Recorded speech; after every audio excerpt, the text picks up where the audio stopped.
믿음은 빌려올 수 없습니다. 돈은 빌려올 수 있습니다. 믿음은 빌려올 수 없어요.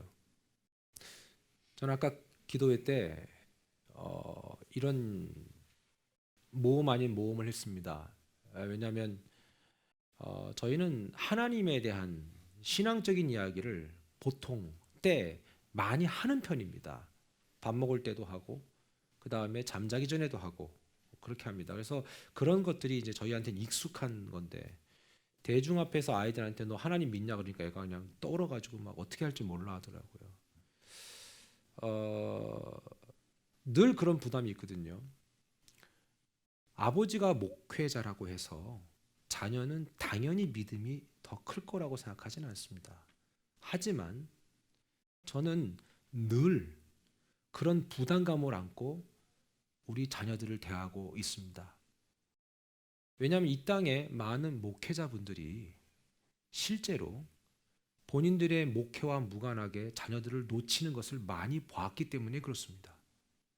그러다 보니까 우리 매스미디어에서도 많이 나오잖아요. 엄청나게 이제 대형교회 목사님이신데 자식들이 말썽을 많이 피워가지고 그것 때문에 또 사회적 이슈가 되기도 한다는 것이죠.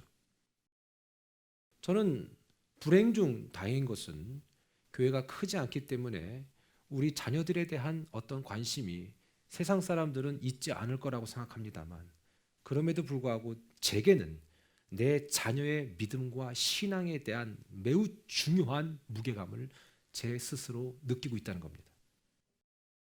저는 점점 나이가 들 것이고 이 아이들은 어른이 되어서 자기 스스로 하나님을 선택할 나이가 반드시 왔고 오게 될 거라는 사실이지요. 그렇다면 왜 하나님께서 우리를 자녀를 낳게 해주셨는가? 자녀를 낳게 해주신 이유는 아무 이유 없습니다. 오직 하나입니다. 그것은 나를 통해서 또 다른 열방, all nations, 또 다른 믿음의 열국, 하나님의 자녀들이 태어나 양육되어져서 하나의 개별된 독립된 인격체로 성장해서 또 다른 하나님을 아는 하나님의 백성이 세워지는 건데 우린 결혼하고 어쩌다 자녀를 낳고 어쩌다 아버지가 되고 어쩌다 엄마가 되어서 우리도 앞가림을 못하고 살 때가 많다는 것이죠. 자녀들의 믿음과 신앙의 성장에 대해서 생각할 겨를도 없이 우리는 같이 나이 들어간다는 겁니다. 어느 때에선 내가 뭔가 손을 쓰려고 할 땐 이미 늦어버릴 때가 온다는 것이죠. 여러분 한번 그런 생각 해보셨습니까? 여러분의 표정은 이럴 수도 있을 것 같아요. 내 믿음 지키기도 힘든데 어떻게 내가 자녀 믿음까지 책임을 지겠는가? 아닙니다. 자녀를 낳으셨으면 영적 책임이 있습니다. 저는 이 땅의 모든 부모님들이 이 사실을 좀 알고 계셨으면 좋겠습니다. 오늘 말씀의 제목이 믿음은 빌려올 수 없답니다. 우리 지난주에 어떤 얘기했습니까? 군중 속의 하나님을 내 하나님으로. 그러니까 뭐냐면 집회 때 하나님은 있는데 매일매일 아주 세밀하게 만나는 하나님은 없는 거예요. 그러니 얼마나 괴롭겠어요. 바벨론에 느부갓네살 왕이 있었는데 그 당시 포로로 끌려갔던 바벨론의 세 친구 누굽니까? 다니엘의 세 친구 사드락과 메삭과 아벳느고. 물론 바벨론식 이름이긴 하지만요. 이 세 친구 믿음이 얼마나 좋았습니까? 어느 정도였어요? 죽여라 이거 아니에요. 여러분 핍박이 가해지면요 예수 믿기 힘들어요. 여러분 보세요. 우리는 돈 문제 앞에서도 발발발발발 떨 때가 많은데 핍박이 가해지면 내가 믿던 믿음 다 내던지고 포기할 수도 있을지 모르겠어요. 근데 목숨을 쥐고 있는 그 왕이 그 왕 앞에서 내가 딱 섰을 때 쉽게 얘기하면 너 하나님 믿냐라고 얘기할 때 믿는다라고 얘기할 수 있는 그 담대함이 그게 쉬운 건 줄 아세요? 여러분 예전에 아프가니스탄에서 김선일 씨가 피랍돼서 죽었잖아요. 그렇죠? 그래서 그 영상을 보셨을 거예요. 앞에서 한국 정부한테 호소하는 거 살려달라고 막 살려달라 그러잖아요. 여러분 같으면 어떡할 것 같아요? 멋있게 이렇게 얘기할 것 같아요. 한국 정부 날 살려. 나 지금 죽게 됐단 말이야. 살려내야 될 거 아니야. 나 한국 정부 나 국민인데. 그렇게 될 것 같아요. 뒤에서 시퍼런 칼을 들고 할 말을 하라고 하는데 발발발발 떨면서 얘기했어요. 많은 사람들이 얼마나 욕을 했는지 몰라요. 왜 가지 말라는 곳에 갔냐라고부터. 그 다음에 여기는 나중에 알고 보니까 어느 교회가 파송한 민간인 선교사라는 것이 나타났고 실제로 김선일 씨는 선교사였습니다. 그 죽음 앞에 얼마나 많은 사람들이 함부로 말했습니까? 야, 선교사가 말이야 이렇게 참 죽음 앞에 이렇게 비겁하게. 아닙니다. 그분은 비겁하지 않았습니다. 뒤에서 시키는 대로 한 것뿐이고 결국 한 달 뒤에 길바닥에서 목이 베인 채로 발견됐습니다. 그리고 2달 뒤에 나중에 어떤 보고가 있었습니까? 그들이 이렇게 얘기했습니다. 김선일은 끝까지 예수님을 믿겠다고 해서 죽였다. 이렇게 얘기했습니다. 여러분 그 보도를 봤을 거예요. 죽음이란 그렇게 드라마틱하지 않습니다. 처참한 현실입니다. 제가 아는 어떤 분은 LA에서 만화책을 너무 좋아한 나머지 밤에 LA에 만화 가게가 있대요. 여기도 있나요? 뉴욕에도? 만화를 너무 좋아하니까 이게 보다가 끊어진 거예요. 근데 LA는 제가 잠깐 스쳤던 기억이 나는데 그 밤에는 좀 무섭더라고요. 뉴욕은 내가 볼 때 뉴욕이 좋아. 그냥 노던 다녀도 큰 사고가 없어요. LA는 좀 다르더라고요. 근데 만화를 보다가 7편을 보다가 8, 9, 10, 12, 12, 15까지가 너무 궁금해가지고 7편까지를 트렁크에다 딱 싣고 갔다는 거예요. 갔다는 거예요. 오늘 통역하시는 분이 많이 힘들 거예요. 제가 없는 얘기 자꾸 하니까. 괜찮아. 이 정도는 다 알아들어야지. 그지? 그러고 나서 트렁크에 딱 싣고 예? 그리고 이제 트렁크 만화가게 앞에서 이제 좀 떨어진 데서 차를 세워두고 트렁크를 딱 여는데 저쪽에 또 어떤 한 후드티를 딱 입고 있는 그런 한 청년이 저기서 멀찌감치 보고 있더래요. 기분 나쁘지만 이제 트렁크 딱 열고 이렇게 만화책을 딱 빼는데 이미 와 있더라는 거예요. 그리고 여기다가 탁 총을 갖다 대는데 그 총의 느낌을 저도 모르거든요. 누가 내 머리에 총을 댔겠어. 아직까지는 안 됐어요. 주님 오실 때까지 안 됐으면 좋겠어요. 응. 여러분들도 그렇게 되길 축원합니다. 근데 그건 또 모르는 일이지. 딱 됐는데 이게 영화에서나 볼 때 막 이렇게 하잖아요. 그게 이 사람이 운동하는 사람이에요. 17년을. 예? 대단한 사람인데 키도 한 180, 한 4 정도? 건강한 사람이에요. 탁 됐는데 아무 생각이 안 나더래. 그냥 하얘진대. 혹시 총대 본 사람 있어요? 뭐 칼이나. 그러면요 하얘진대 머릿속이. 그러고 그 자리에서 오줌을 쑥 쌌대. 피를 쌌다고. 피를 흘린 게 아니라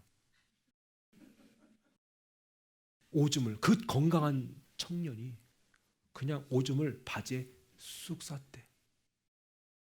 너무 떨려서. 죽음은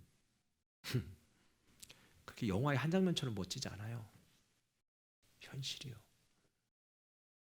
그 죽음 앞에서 이 다니엘의 세 친구는 믿음을 지켰어요. 그 활활 타는 용광로 안에 들어가라고 하는데 들어갔어요. 저는 솔직히 설교하면서도 나 양심의 고백을 좀 하고 싶어. 하나님 제발 나는 그 정도 못 돼요. 하나님 그런 일이 없었으면 좋겠어요. 물론 결국은 제가 복음을 선택은 하겠지요. 제가 복음을 선택한 이유는 아무것도 없어. 오직 하나. 지금까지 믿은 게 너무 억울해서. 그렇잖아요. 여러분 나중에 죽을 때 예수 부인하고 죽으면 억울하잖아. 지금까지 믿어온 게 억울한데. 근데 그래서 결국은 복음을 선택하겠지만 그 고통이 얼마나 크겠어요. 그 고통이 큰지는 아시나? 그럼 보세요. 이 세 친구는 그렇게 해서 죽음을 각오하고 나아가서 믿음을 보여준 거예요. 사람이 용광로에 들어가서 타 죽지 않았는데 그 현장을 딱 본 느부갓네살왕은 어땠습니까? 지난주에 말씀 나눴잖아요. 와, 대단하다. 사신 하나님 멋지다. 다니엘과 사드락과 메삭과 아벳느고 하나님을 찬양할지어다. 이렇게 얘기하고 지는 안 믿었다고요.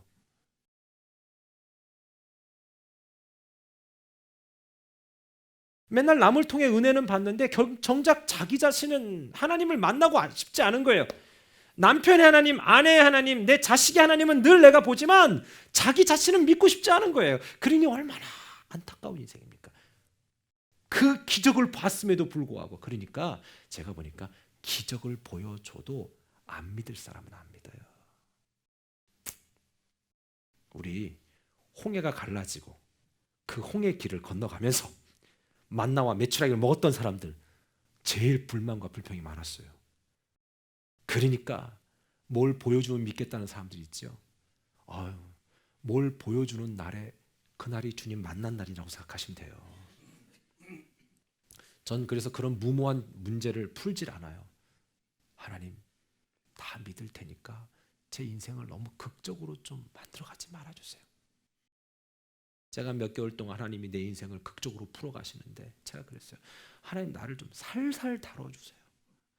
제가 감당이 안 돼. 하나님 내 생각도 내 몸도 감당이 안 돼. 하나님 좀 나를 살살 다뤄주세요. 근데 저는요 지금 확실한 건 하나 있어요.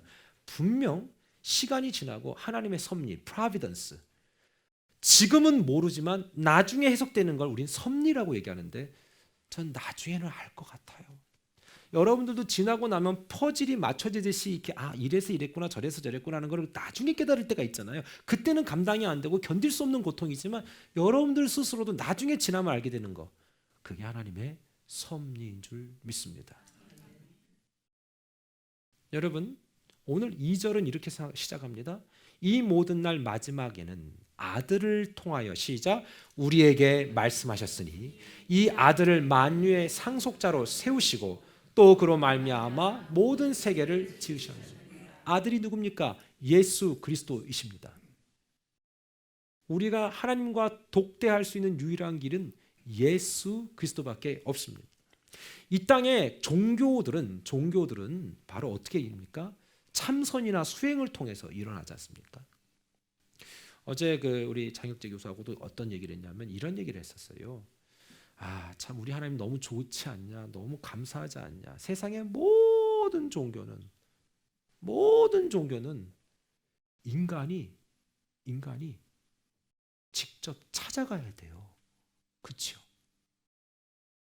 인간이 뭔가를 만들어내야 돼요. 그리고 그거를 섬겨야 돼요. 안 그래요, 여러분? 시달타 석가모니 부처상 그거 돈 주고 줌을 부어서 만들어내야 되는 거예요. 절간 세워야 되는 거예요. 이슬람은요. 여러분, 여러분들 두바이 가보셨어요? 두바이? 두바이도 못 가보고 어떻게 진짜. 두바이 수도가 뭔지 아세요? 네?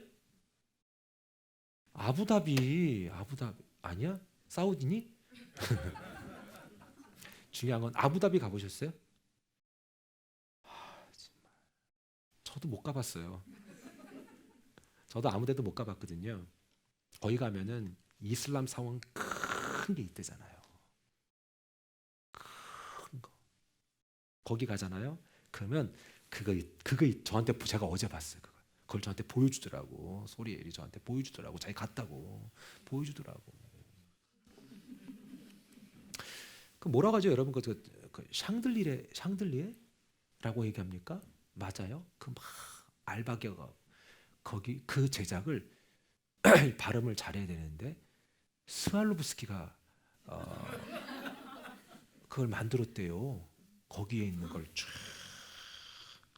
그게 3톤이래. 얼마인 줄 아세요? 얼마? 오늘 맞추시는 분에게 선물 있어. 얼마인 줄 아세요? 제가 답을 드릴게요. 맞출까 봐 그래요. 그 걸려 불빛이 들어오는 그 이슬람 사원에 있는 정말 멋지더라고. 그 이름이 뭐나 잃어버렸어. 이슬람 사원 큰 게 있다며요. 응?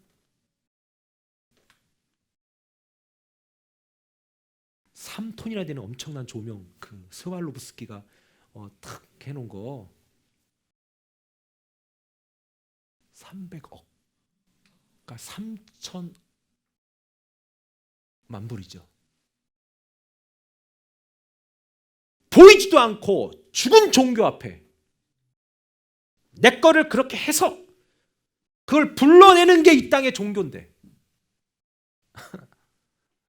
와,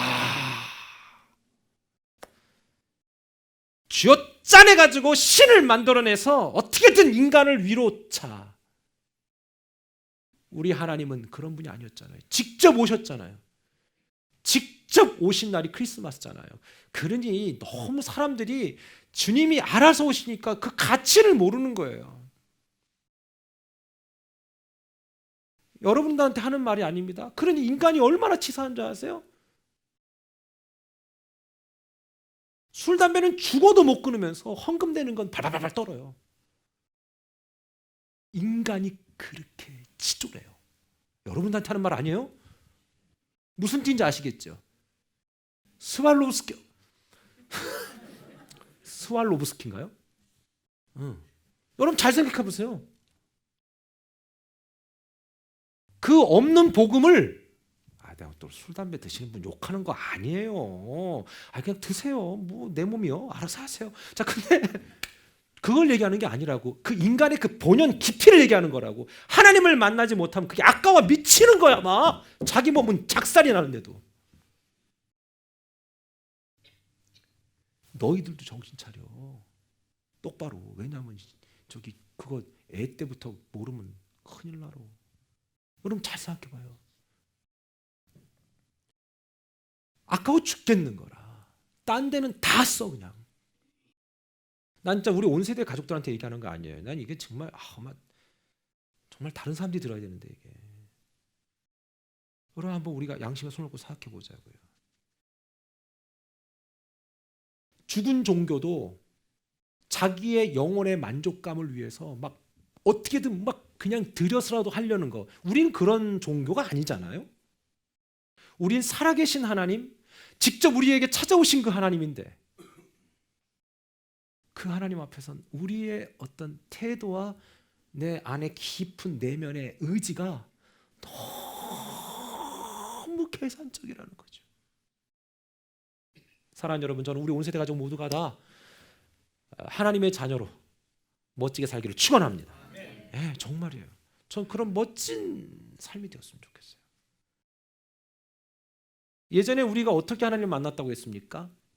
옛날에는 종교적인 지도자를 통해서 만났다 그랬잖아요. 그래서 여러분에게 그런 얘기를 해드렸습니다. 문제는 뭐가 문제냐면은 이제는 얼마든지 우리가 하나님을 직접 만날 수 있는 기회가 왔는데도 불구하고 여전히 우리는 종교 지도자에게만 의지한다는 거예요. 여러분 엄밀히 말하면 제가 목회자가 필요 없다는 말이 아닙니다. 목회자는 이 땅에 너무 필요합니다. 전 여러분들의 자녀들이 목회의 길을 걸어간다면 정말 축복해 주시고 잘 이끌어 주셨으면 좋겠어요. 근데 그런 분이 계시면 어렸을 때부터 좀 잘 키웠으면 좋겠고요. 그냥 뭐 하다가 뭐 망하니까 신학이나 해야겠다 이런 식으로 하지 말고요. 그렇게 되면 패배 의식이 있어요. 자, 문제는 요즘 사람들이 영적 사모함이 사라진다는 거죠. 영적으로 사모함이 사라져요. 사모함이 없는 삶은 날마다 말씀으로 만나는 예수님과 점점 더 멀어질 수밖에 없어요. 그래서 날마다 권고해요. 여러분, 성령님은 시간과 공간의 제약을 받지 않아요. 언제든 우리를 만나 찾아와 주신다는 겁니다. 자, 하지만 그러한 관계는 끊임없이 우리를 자극해야 되는 거예요. 자꾸 자극해야 되는 거예요. 근데 솔직히 우리끼리 근데 저를 한번 보세요. 우리 언제 자극하세요? 주일날 나를 딱 자극하고 평일날은 자극 잘 안 하죠. 그렇기 때문에 우린 대부분 원래 이러한 모습이 익숙하지 않은 분들이라고요. 사실 우리는 어쩌보면 예배도 익숙하지 않았던 분들이 많았을 거예요. 그러나 이제 온 세대에서 함께 복음을 나누면서 예배를 드려야 하고, 내 안에 아직까지도 착상되지 못한 성령의 문화, 이것이 익숙하지 않기 때문에 교회 가는 것이 힘겹고 따분할 수도 있다라는 것입니다. 그러나 여러분 기억하십시오. 성도란 무엇인가? 하나님과 어떤 경로를 통해서는 1대1에 만날 수 있는 기회를 붙잡을 수 있는 사람이 좀 믿습니다. 여러분, 신앙생활도 마찬가지예요. 이런 초보적 신앙을 버리고 보다 더 세밀한 하나님의 인도하심을 따라야 하는데, 그러기 위해선 하나님의 기준대로 한번 도전해 봐야 된다는 사실입니다. 자, 부모는 아이의 언어의 수준에 맞춰서 그 수준에 맞춰서 대화하지요. 요즘에 좀 어려운 문제가 있는데, 저희 집안에 어떤 문제냐면, 큰애는 한국말을 충분히 이해하고, 그리고 가끔 가다가 이 말도 안 되는 농담도 하고, 그리고 또 가끔 가다가 또 사자성어 한자, 막 앞뒤 틀리는 사자성어도 쓰고 그래. 저는 막 웃지만 박수 쳐줘요. 왜냐하면 도전이 좋다. 예. 진짜 말도 안 되는 사자성어 막 써요. 예. 앞뒤 안 맞는 거 제가 여러분 얘기해주면 여러분 웃을 거예요. 그래서 넘어갈게요. 둘째는 그래도 좀 이렇게 한국말을 제 앞에서는 절대 영어로 쓰진 않아요. 근데 이제 막내는 또 달라요. 막내는 그냥 거침없이 영어를 아주 그냥. 그래서 막내한테 뭔가를 설명하다 보면 제가 이게 막히는 거예요. 그 얘 언어의 한계가 있고 저 또한 언어의 한계 때문에 이 수준 안에서 얘기하려다 보니까 대화의 깊이가 없는 거예요. 이건 영어도 안 되고 한국말도 안 되는, 한국말을 깊이 있게 얘기할 수 없는, 사랑하는 여러분, 자녀들과 깊이 있는 대화를 할 수 있을 때까지 끊임없이 하시고요. 자녀가 많으면 서로 영어로 얘기하기 때문에 한국말은 점점 더 잃어버릴 수밖에 없습니다. 영어가 편하신 분들은 영어로라도 계속해서 깊이 있는 대화를 해주시고, 여기서 뭘 얘기하고 싶냐면은, 우리가 자녀들에게 언어로 얘기할 때 그 아이의 수준에 맞는 언어만 한다는 겁니다. 더 깊이 있는 얘기를 해봐야 이해를 못하니까. 영적인 것도 마찬가지예요. 우리 스스로 이 영적인 어휘력을 늘리지 않으면, 이 말은 쉽게 얘기하면 우리 스스로 하나님을 더 알아갈 수 있는 많은 그런 경험들을 스스로 선택하지 않으면 우리는 결국 그 안에서 늘 멈추게 된다라는 것입니다. 요한복음 1장 14절엔 말씀이 육신이 되어서 이 땅에 왔다고 되어 있습니다. 이 말씀은 곧 예수님이신데, 시대를 초월해서, 시간과 공간을 초월해서 오신 하나님의 말씀인 것이죠. 하나님 오늘도 저와 여러분에게 진정 1대1의 만남, 자, 그러니까 설교자의 입을 통해서 나가는 것이지만 결국 지금 듣는 귀는 각각 달리 갖고 계십니다. 여러분들 귀 누구 지금 통해서 듣고 있는 거 아니거든요. 여러분들 지금 직접 여러분의 귀로 듣고 있는 거예요. 이 말은 뭐냐면, 복음을 듣는 것은 철저히 개인적인 것이지, 어느 때까지는 누구를 통해서 듣게 되고 누구를 통해서 필터링 되어지고 누구를 통해서 간접적인 그런 경험을 할 수 있습니다. 저도 그런 시간들이 많이 있었습니다. 내 아버지, 내 어머니, 또는 어떤 영적인 지도자를 통해서 하나님을 경험하게 됐던 것입니다. 하지만 어느 시점에는 그거 다 끊어버려야 하려고 온다는 것이죠. 그거 다 끊어질 날 옵니다. 부모님 돌아가시면 끝입니다.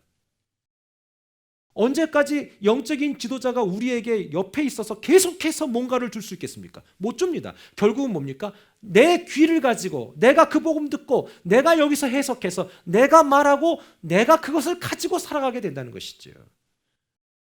베드로전서 2장 9절에는 너희는 택하신 족속이다, 왕같은 제사장이다, 거룩한 나라다, 그의 소유된 백성이다라고 얘기합니다. 이는 너희를 어두운 데서 불러내게 하신 자의 아름다운 덕을 선전하게 하려, 선포하게 하려 하심이라. 아멘. 이렇게 말한 겁니다. 그러니까 하나님 우리 각자를 그 개별적인 인격적인 존재로 하나님이 우리를 대우하셨다는 겁니다. 여러분 그렇기 때문에 우리 인간을 무시하면 안 됩니다. 하나님 이 땅의 모든 사람은 사연을 갖고 태어나고 그 사연을 갖고 살아가며 죽는 날까지 각자가 존중받아야 될 사람인 줄 믿습니다. 예전에 아주 못된 신학 테올로지가 있었어요. 그 미국 사람들이 만들어낸 거거든요. 미국 백인 우월주의들이 만들어낸 건데 샘 함 야벳 중에서 함은 아프리카 후예들이다. 예전에 가나안에 저주 누가 아버지 노아가 저주했잖아요. 그 전 저주받아도 마땅한 존재들이다라고 얘기해서 함의 후손들을 아프리카 후손으로 이렇게 해석을 했던 그런 기억이 있었어요. 신학도 자기 멋대로 해버리는 거죠. 여러분 이 땅에 어느 누가 어느 민족이 어느 인종이 어느 개인이 괄시받아야 될 사람이 있습니까? 저는 우리 엄마 아빠들에게 좀 도전합니다. 저를 보세요. 이제 위험한 발언 한번 할게요. 위험한 발언. 그러나 좋은 발언, 꼭 해야 될 발언. 부부들끼리 싸우지 마세요. 싸우더라도요 한 가지 생각하고 싸우세요. 내가 대하는 이 아내, 내가 대하는 이 남편, 네? 여러분 내 자식이 결혼했는데 똑같이 대우받는다고 생각해 보세요. 이해하시겠어요? 무슨 말인지 아세요? 내가 아내가 너무 싫어. 예를 들자면 저는 절대 싫지 않은 날 너무 사랑.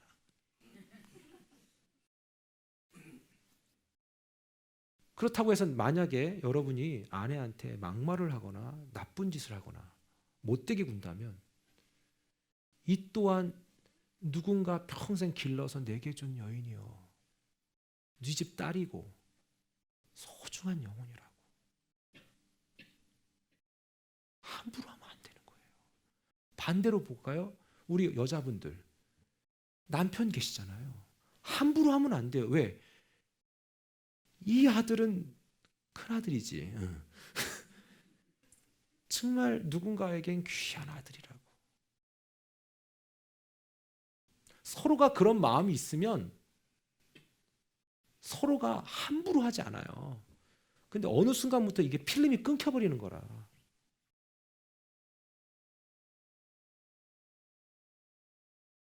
여러분은 모두가 다 정말 사랑받기 위해 태어나신 분인 줄 믿습니다.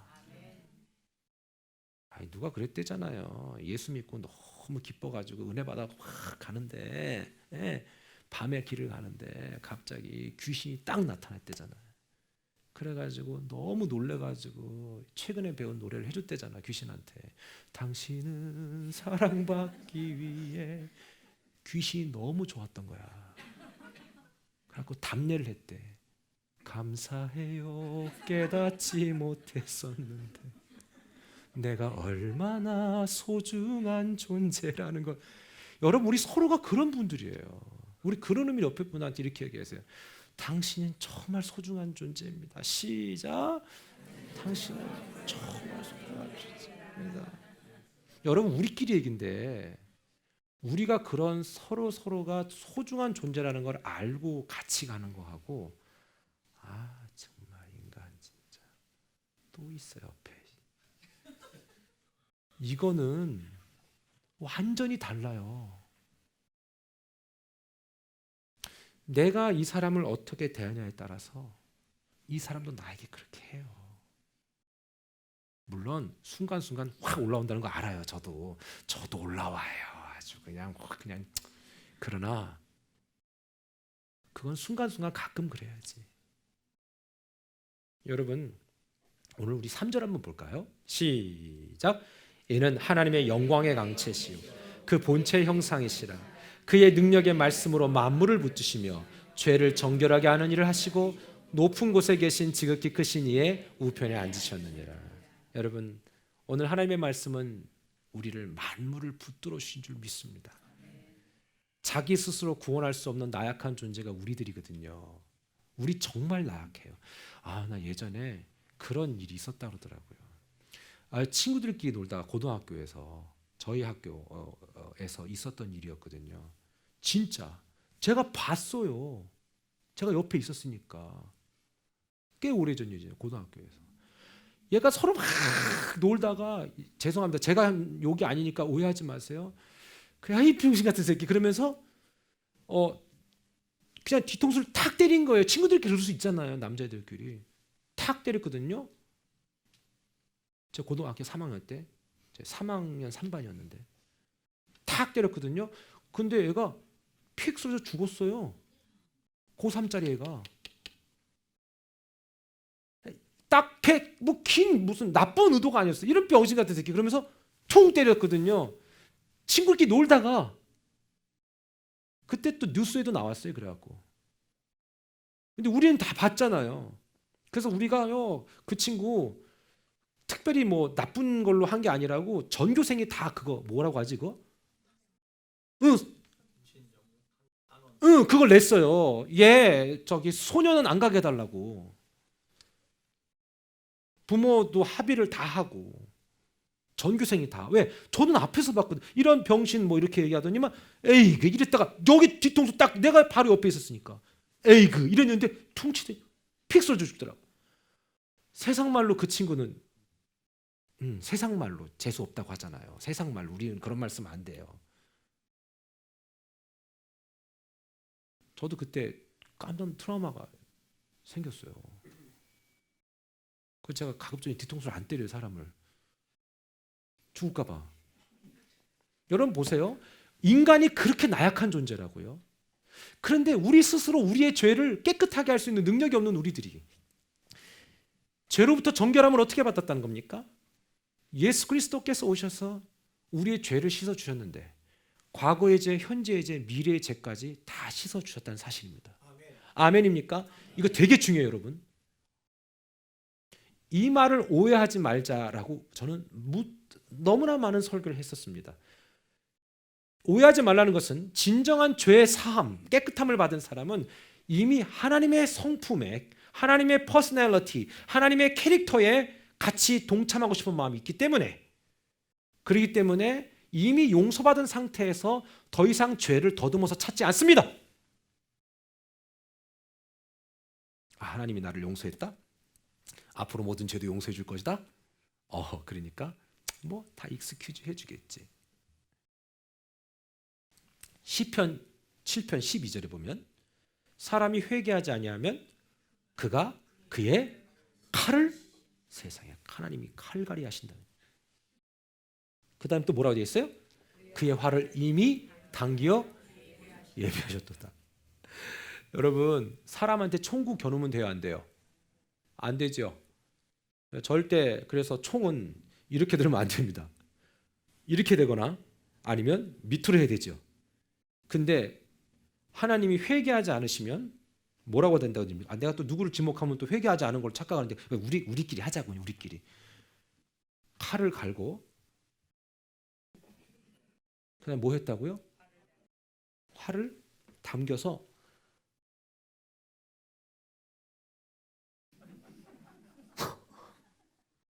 이래야 또 괜히 또 상처 안 받지.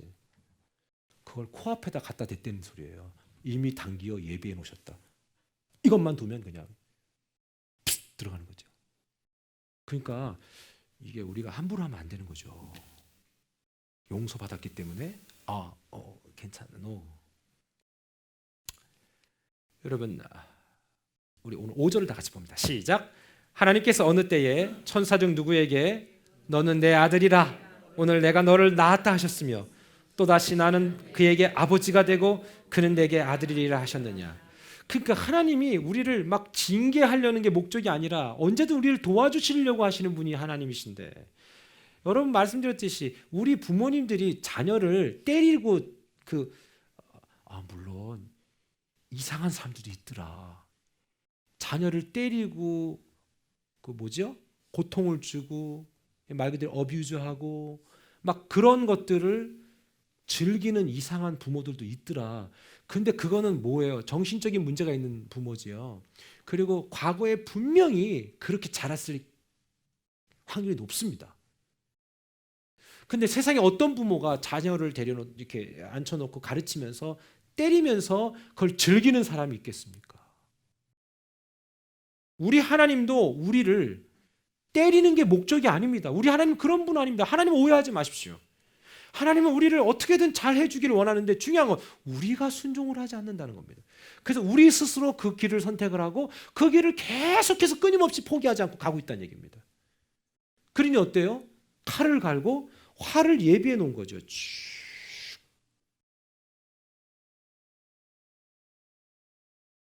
하나님은 활도 쏘지 않습니다. 우리가 그렇게 느껴지는 것뿐입니다. 왜요?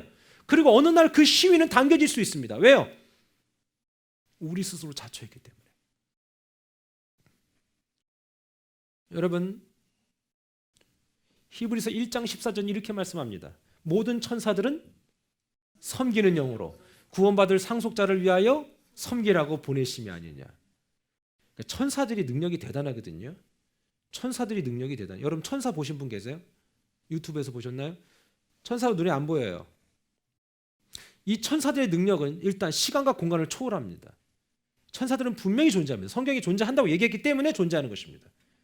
그런데 천사들은 servant, 우리를 섬기는 영이라는 것이죠. 구원받을 상속자를 위하여 섬기라고 보낸, 이야 세상에. 우린 분명히 이렇게 보호를 받고 있는 거예요. 그런데 놀라운 사실은 그보다 더 뛰어난 예수 그리스도께서 우리의 삶에 관여하고 계시다라는 것입니다.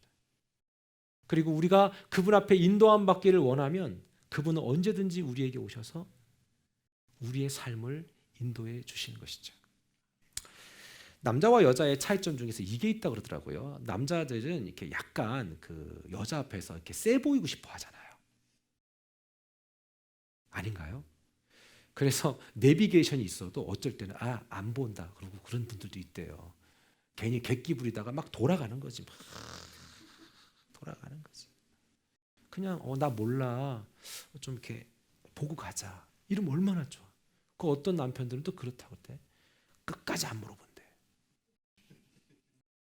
그게 아동 심리가 있어서 그래. 다 성숙하지 못해서. 근데 제가 남자들만 욕하는 것 같은데 그게 아닙니다. 여자분들은 또 이제 운전 기능이 좀 떨어지는 것도 그만할게요. 자, 그래서 중요한 건 뭐냐?